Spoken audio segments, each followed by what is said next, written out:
এরপরে প্রশ্নটা হলো সাজ্জাদ মৃধা আপনি প্রশ্ন করেছেন, শেষ রাতে মহান আল্লাহ সপ্তম আকাশে নেমে আসেন, মহাশূন্যে সর্বদাই রাত্রি বিরাজমান, দেশভেদেও রাত্রির তারতম্য ঘটে, কোনো কোনো দেশে সূর্য সাময়িক সময়ের জন্য অস্ত যায়, তাহলে এই হাদিস কি যুক্তিযুক্ত?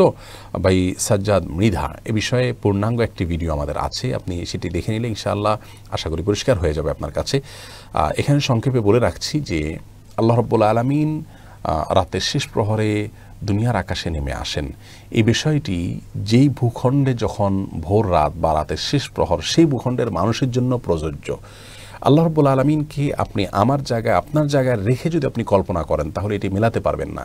আল্লাহ তো স্রষ্টা, আমরা সৃষ্টি, লাইসা কামিথলিহি শাই, আল্লাহ কোরআনে বলেছেন তার অনুরূপ আর কেউ নয়, কারোর সাথে তার কোনো কিছুতে আপনি সাদৃশ্য খুঁজে পাবেন না। অন্য আয়াতে আল্লাহ বলেছেন ওয়ালাম ইয়াকুল্লাহু কুফুয়ান আহাদ, আল্লাহ সমকক্ষ কেউ নয়। যার কারণে আমরা এক জায়গায় একটা সময় থাকলে অন্য জায়গায় আর অনুপস্থিত থাকি।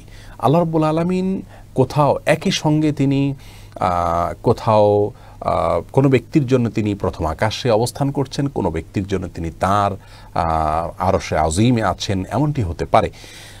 অতএব পৃথিবীর যেই ভূখণ্ডে যখন আপনার হবে ভোর রাত হবে, তাদের জন্য আল্লাহ রাব্বুল আলামিনের আকাশে নেমে আসাটা, দুনিয়ার আকাশে নেমে আসাটা প্রযোজ্য হবে।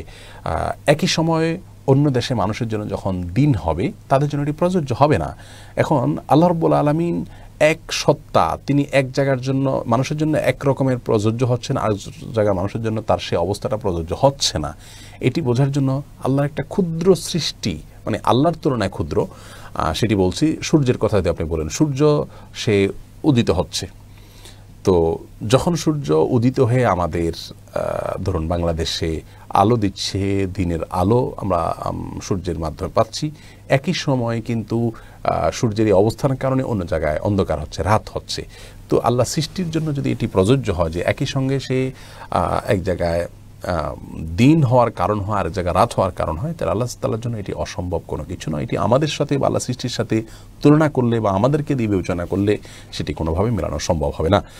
সিরাজা মুনির, আপনি